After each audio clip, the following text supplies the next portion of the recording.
महिलाओं को दबा के रखा जाता है। नो नो नो, बिल्कुल गलत, ये हमारा चॉइस है। वेलकम दोस्तों, इस वीडियो में बात करेंगे इस वक्त सोशल मीडिया पर क्या वायरल चल रहा है।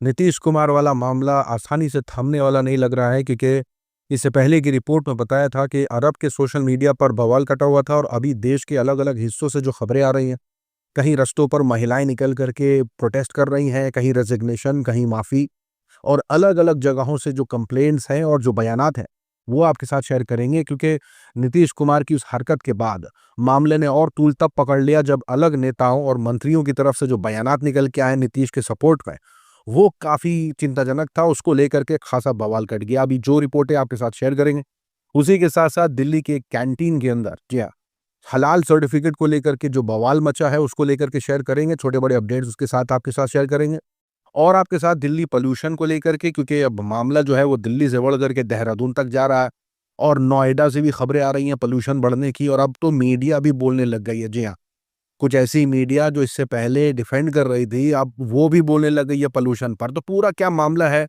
पोल्यूशन को लेकर के, क्या कुछ सोशल मीडिया पर चल रहा है और कैसे सुर बदले बदले हैं गोदी मीडिया के, और उसी के साथ साथ छोटे बड़े अपडेट इस वीडियो में। लेकिन आगे बढ़ने से पहले आप सभी से गुजारिश कि चैनल को सब्सक्राइब और रीच के लिए लाइक, शेयर, कमेंट करना ना भूलें। महिलाओं को दबा के रखा जाता है। नो नो नो, बिल्कुल गलत, ये हमारा चॉइस है और इससे हम लोग के स्ट्रेंथ और काम का कोई लेना देना नहीं है। बिहार के मुख्यमंत्री नीतीश कुमार ने मुस्लिम डॉक्टर के चेहरे से जबरदस्ती हिजाब हटाया था। विपक्ष के नेता उन पर हमलावर हैं।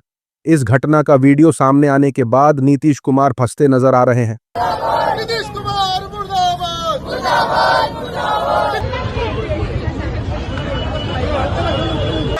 अगली बार अगर आपने हमारे हिजाब या नकाब को हाथ लगाया, मैं बड़ी खैरखाही के जज्बे से उनसे गुजारिश करना चाहता हूं कि वो जरा सोचें कि आखिरत में इस खामोशी का वो क्या जवाब देंगे। मुख्यमंत्री नीतीश कुमार जी ਨੂੰ ਚਾਹੀਦਾ ਹੈ ਕਿ ਉਹ ਬਿਨਾਂ ਸ਼ਰਤ ਜਿਹੜਾ ਹੈ ਇਸ ਮਾਮਲੇ ਦੇ ਉੱਤੇ ਮਾਫੀ ਮੰਗਣ, ਕੋਈ किंतु परंतु ना करन। अब जम्मू कश्मीर के मुख्यमंत्री उमर अब्दुल्ला का बयान आया है। उमर अब्दुल्ला ने कहा है कि अगर हरियाणा या राजस्थान में ये किसी महिला का घूंघट होता और मैंने उतारा होता तो क्या भाजपा ऐसे ही रिएक्ट करती? एक सेकंड के लिए आप सोचिए कि अगर किसी मुसलमान लीडर ने किसी हिंदू महिला का घूंघट उतारा होता तो कितना बवाल मचता, क्योंकि ये डॉक्टर मुसलमान थी। इसीलिए बीजेपी का रिएक्शन अलग है। हम इनसे यही उम्मीद कर सकते हैं, इससे ज्यादा हम इनसे उम्मीद भी नहीं करते। दूसरी तरफ लोग लगातार सीएम नीतीश कुमार के खिलाफ प्रोटेस्ट कर रहे हैं। कोलकाता में देखिए किस तरीके से अलग अलग धर्म की महिलाओं ने मिलकर नुसरत परवीन के लिए आवाज उठाई। अनोखे अंदाज में मार्च निकालकर सीएम नीतीश कुमार को कहा, नो नो नो, बिल्कुल गलत, ये हमारा चॉइस है और इससे हम लोग के स्ट्रेंथ और काम का कोई लेना देना नहीं है। उनको माफी मांगनी चाहिए, अपोलोजाइज करनी चाहिए, उनको बुलाकर वापस इज्जत से उनको काम देना चाहिए। जो लोग सीएम नीतीश कुमार का बचाव कर रहे हैं उनके बारे में सोशल मीडिया पर चल रहा है कि ये हमेशा औरतों पर हाथ डालने वालों के साथ ही खड़े होते हैं, यही इनकी हिस्ट्री है। साथ ही साथ पेशे से वकील दुष्यंत अरोड़ा ने कहा कि भारत का कल्चर वाकई बहुत ग्रेट है। एक चीफ मिनिस्टर मुस्लिम महिला को खुलेआम बेइज्जत करता है, दूसरे नेता उसके बचाव में उतर आते हैं। मुस्लिम महिलाओं पर जुल्म करने वाले अपराधियों का स्वागत मालाओं के साथ किया जाता है। बाकायदा मुस्लिम लड़कियों की सोशल मीडिया पर नीलामी की जाती है। नीतीश कुमार के खिलाफ महबूबा मुफ्ती की बेटी इल्तिजा मुफ्ती ने एफआईआर दर्ज करवाई है। एफआईआर दर्ज कराने के बाद उन्होंने फाइनल मैसेज देते हुए कहा, अगली बार अगर आपने हमारे हिजाब या नकाब को हाथ लगाया, हम मुसलमान औरतें आपको ऐसा सबक सिखाएंगी जो आप जिंदगी भर भूलेंगे नहीं। दूसरी तरफ इसी मामले में सुमैया राणा, जो सपा नेता हैं और मरहूम शायर मुनव्वर राणा की बेटी है, उन्होंने यूपी के मंत्री संजय निषाद के खिलाफ एफआईआर दर्ज कराने के लिए पुलिस में शिकायत दी थी। मंत्री ने बिहार के मुख्यमंत्री द्वारा एक आयुष महिला डॉक्टर का हिजाब हटाने के बयान का बचाव किया था। एफआईआर दर्ज कराने के लिए सुमैया राणा लखनऊ के पुलिस कमिश्नर से मिलने जा रही थी, लेकिन उससे पहले ही उन्हें घर में नजरबंद कर दिया गया। खास करके अपनी बहुत अच्छी है, बहुत प्यार वाली है।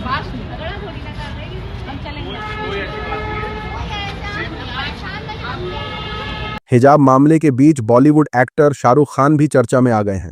लोगों को उनका ये अंदाज बहुत पसंद आ रहा है। लोग उनका ये वीडियो शेयर करके बोल रहे हैं कि हिजाब पर उंगली उठाने वालों के लिए ये एक खामोश मगर मजबूत जवाब है।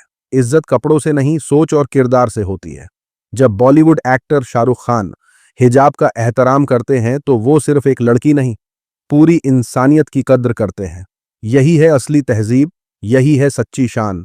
तुम हिजाब में रहो लड़कियों, जमाना खुद औकात में रहेगा।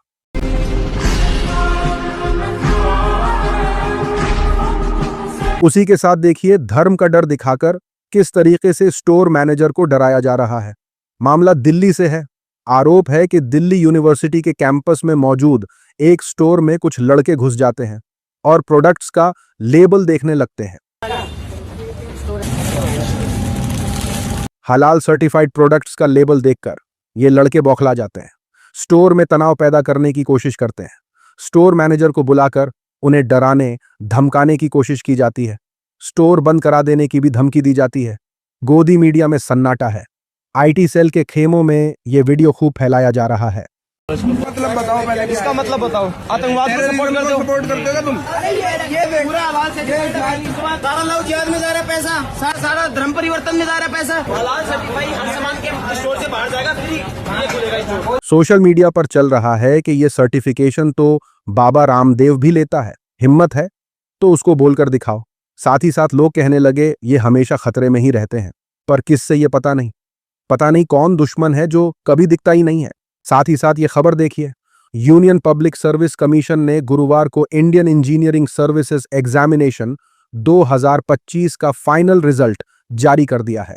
सिविल इंजीनियरिंग सर्विस में यूपी के बहराइच जिले के मोहम्मद शाकिब ने ऑल इंडिया रैंक 1 हासिल की है।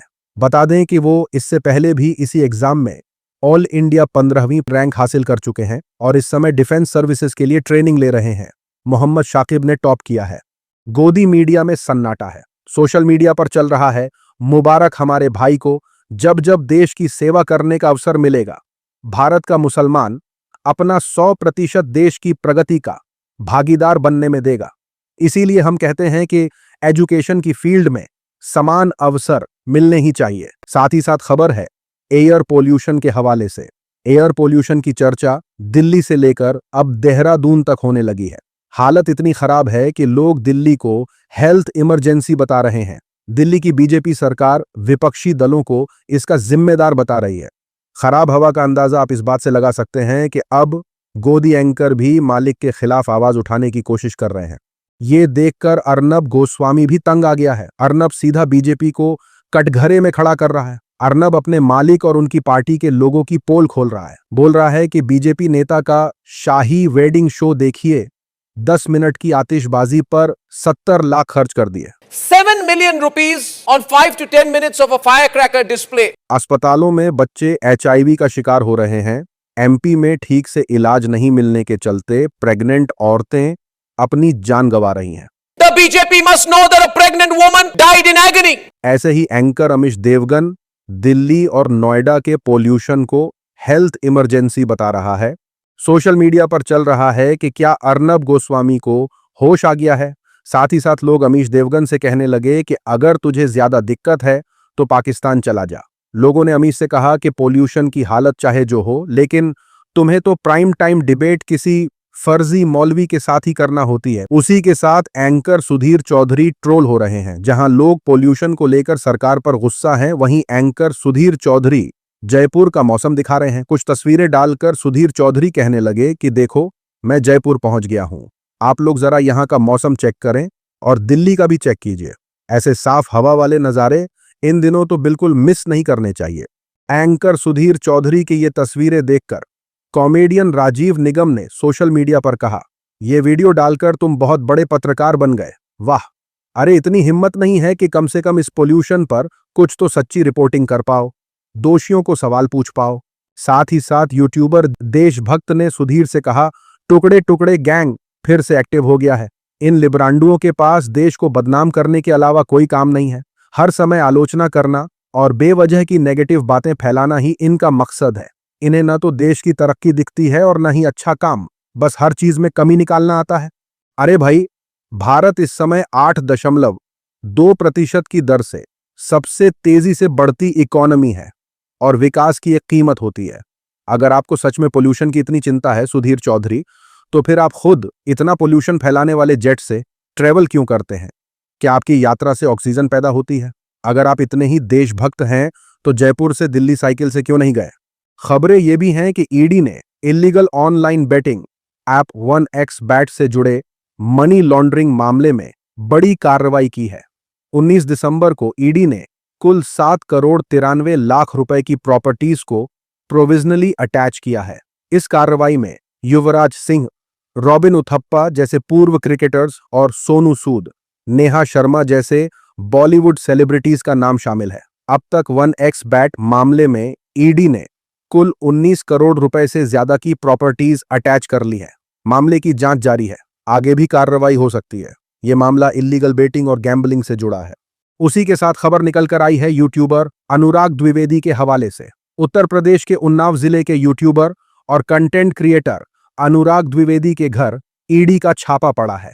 ये कार्रवाई ऑनलाइन सट्टेबाजी और जुआ नेटवर्क से जुड़े एक बड़े मामले में की गई है। यूट्यूबर पर धोखाधड़ी, जालसाजी और इल्लीगल सट्टेबाजी के आरोप लगे हैं। 25 साल का अनुराग कभी साइकिल से चलता था। आज अनुराग के पास BMW, डिफेंडर जैसी कई लग्जरी गाड़ियां हैं। पिछले महीने ही अनुराग ने दुबई में क्रूज पर शादी की। अपने गांव से 30 लोग हवाई जहाज से बुलाए।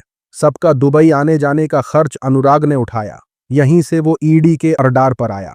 सोशल मीडिया पर चल रहा है कि एक एक नेता अमीर पर अमीर होता जा रहा है। 5 सालों में वो करोड़पति बन जाते हैं, लेकिन यही ईडी आंख बंद करके बैठ जाती है।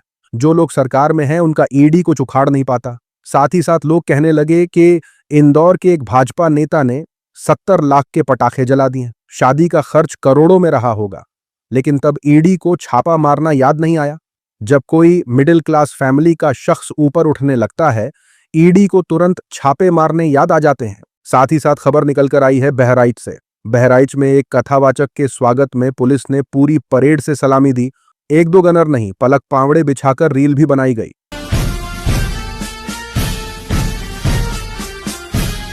सांसद चंद्रशेखर आजाद ने इसे प्रोटोकॉल और संविधान की मर्यादा से जोड़कर सवाल खड़े किए हैं। उन्होंने कहा कि भारत कोई मठ नहीं बल्कि एक संवैधानिक गणराज्य है और राज्य किसी धर्म विशेष की जागीर नहीं। सलामी और परेड राज्य की शक्ति का प्रतीक होती है। ये सम्मान संविधान, राष्ट्र और शहीदों के नाम पर दिया जाता है, किसी कथावाचक, बाबा या धर्मगुरु का रुतबा बढ़ाने के लिए नहीं। मुख्यमंत्री योगी आदित्यनाथ के सो कॉल्ड राम राज्य में अब हालात ये हैं कि आस्था को संविधान से ऊपर, धर्म को कानून से ऊपर और कथावाचकों को संवैधानिक पदों से ऊपर बैठाया जा रहा है। सांसद चंद्रशेखर आजाद के ऑब्जेक्शन के बाद यूपी पुलिस सवालों के घेरे में आ गई।